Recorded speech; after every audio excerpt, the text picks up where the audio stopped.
This is 5 on your side at 4. Focused on you.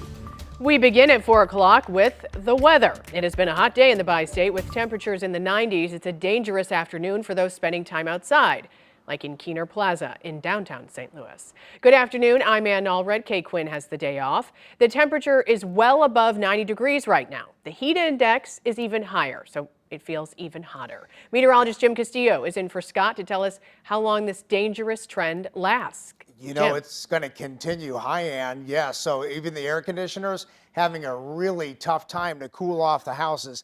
94 right now, but with that dew point of 70, it feels like 100. Now, that's around the metro, but look what's happening in our southern counties. Perry County, Missouri, and Randolph County, Illinois, and really southeastern portions of St. Genevieve County and maybe a little slice of St. Francis County. A little bit of shower activity, and it's cooling things down. They're very lucky down to the south. Looks like it's bubbling up to the north, so the Gulf of Mexico is wide open. There's a disturbance in the Gulf that they're checking out, but it is really pumping in a lot of that moisture headed our way, but really limited shower and storm chances around the metro. So current heat index right now, what it really feels like if you step outside, 101, Washington, Missouri, Creve Coeur 100. And by the way, the high yesterday 97, today so far about 94, possibly 95.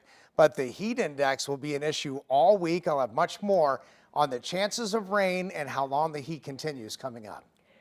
And heat is actually the most dangerous weather event. High temperatures this week can lead to heat exhaustion or heat stroke, and doctors have some tips on how to stay cool.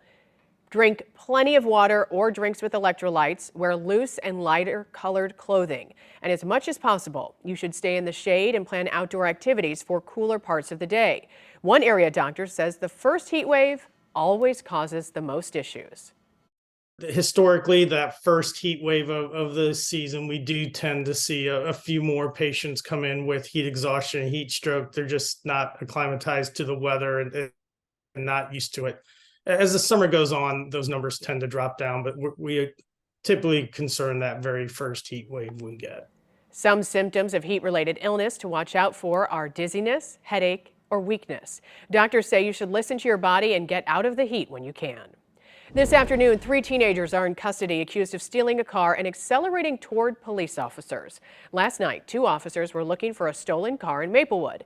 Well, they found that car behind an apartment complex on Zephyr Place. Maplewood officers say they went to approach the car and the car accelerated toward them. Police fired at the car and the car eventually collided with a concrete barrier, their police car, and then other parked cars. The teenagers tried to get out and run after the crash, but officers arrested them. No one was hurt. Our Holden Kerwicki talked to neighbors today, and he'll have reports with more details tonight at 5 and 6. We are learning new information about a deadly attack in Berkeley. Police say Lorente O'Kane murdered a woman and an 11-year-old girl this weekend. Justina Cornell spoke with family members of the 2 people who died, and she joins us in studio. Justina? And I'm told the 2 victims were beautiful souls. Police have identified them as 53-year-old Miyoshi McLeod and her granddaughter, 11-year-old Mael Harris. Police say the suspect was related to the 2. They were his mom and niece. 28-year-old Lorente O'Kane is charged with 2 counts of first-degree murder and armed criminal action. Police arrived to their home on Redford Drive Saturday afternoon and found the suspect with blood on him. And the victims were found in different rooms with multiple stab wounds. I'm told the 2 victims just moved to St. Louis County from Seattle within the last 2 years. Now there is a GoFundMe to bring them back to Washington. The fundraising page also said the suspect has mental health issues. A neighbor tells me she's going to miss seeing this duo.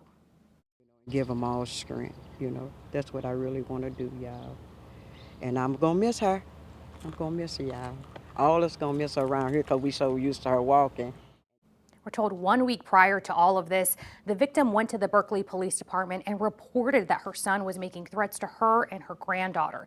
Now, the suspect had his initial court appearance today and will remain without bond until his bond hearing next week.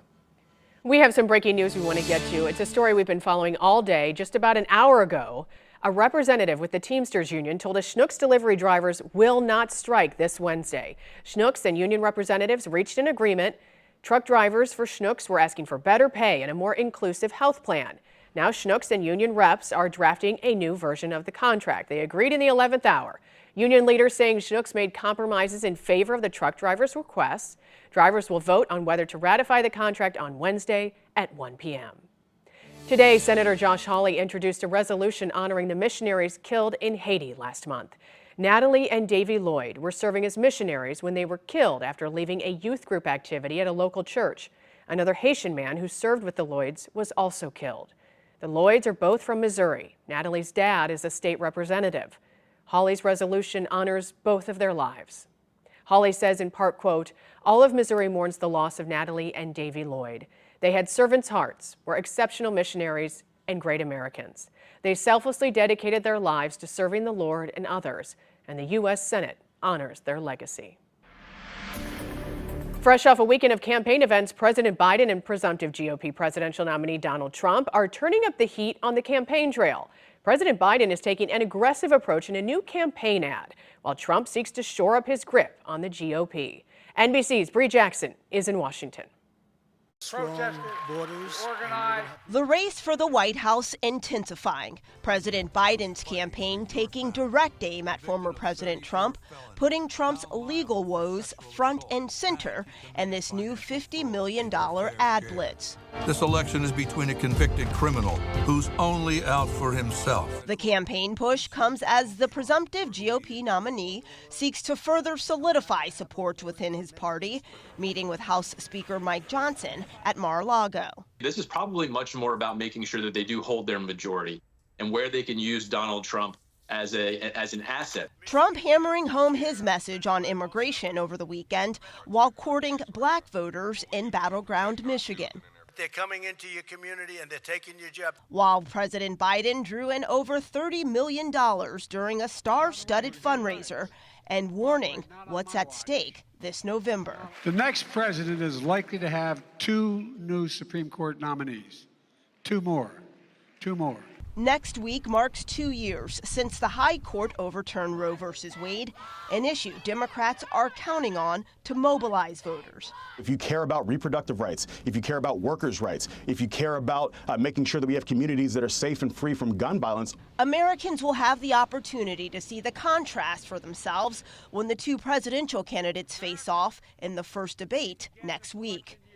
Both President Biden and former President Trump are hitting the campaign trail this week.